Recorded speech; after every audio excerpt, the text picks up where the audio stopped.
Peter Charles here, Folk to Fly Fly Fishing. And today let's take a moment to rethink how we think about caddis nymphs and how we fish them and what they should look like in the water.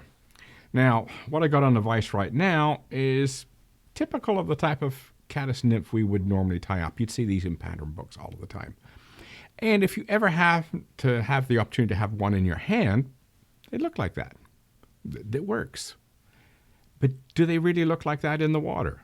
Do they look like that when you're fishing them? Well, maybe not.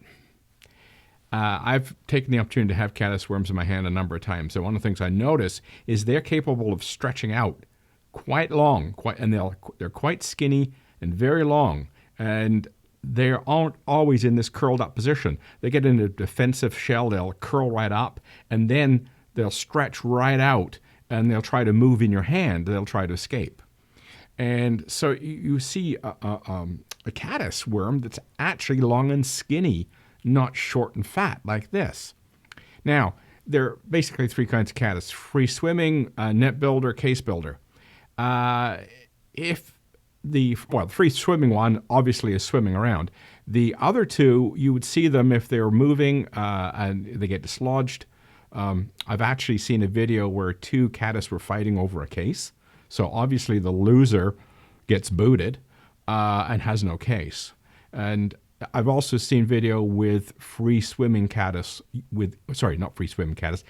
caddis swimming with their case. The density of their case depends on the strength of the current. So in very weak current or lakes, they're building cases that they can actually swim with the case.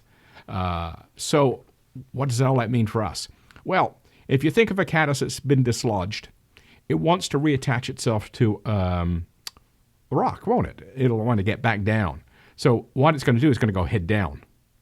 And so if it's got its case on and it's been knocked off the rock, it wants to go head down as well to reattach. And if you've got a free swimming caddis or a caddis that's grazing on algae, that's probably head down as well. So a lot of the orientation of the caddis when it's in the water is going to be head down. And if it's swimming without a case, it's likely going to be long, stretched out, not all scrunched up.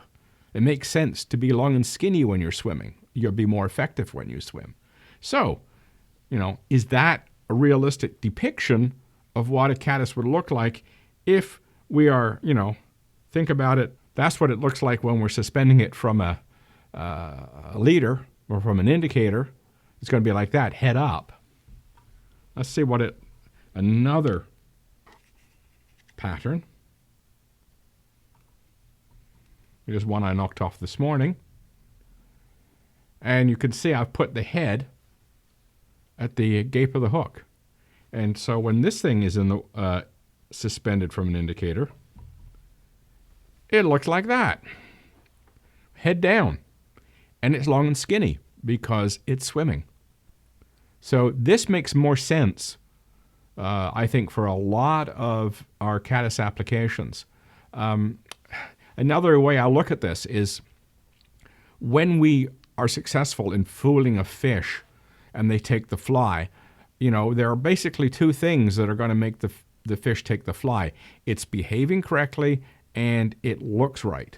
So if you've got those two things going for you, behavior and it looks right, you're likely to get a lot of fish. If you've got correct behavior, likely to get fish, and if you get it to look right, you're probably going to get fish. But if you've got both behavior and looking right, both of those things together, I think your odds are going to go up because it not only looks right, it's acting right. So I think what we should be looking at with our caddis is being prepared to have more than one style. Don't be stuck with, the little fat guy all of the time. Think about putting your head of the caddis at the other end. And I would say this is especially true if you want to do case caddis type patterns, is to put the head peeking out at the gape end of the hook, not at the eye end. And that way, when you think of a case caddis trying to reattach, it's definitely going to be head down. In fact, I read somewhere that some caddis that live in very fast flowing water actually attach relatively large stones to the front end of the case to help them go head down so they can help stay stuck to the rocks in the heavy current. So if one of those got knocked loose, it definitely will go head down. So think of that when you're next time you want to do a caddis pattern, you're out fishing with caddis, just don't get locked into the standard caddis pattern all the time. Try some variation. Try the long skinny ones. Try the ones with the head at the end and see how well you do. Cheers.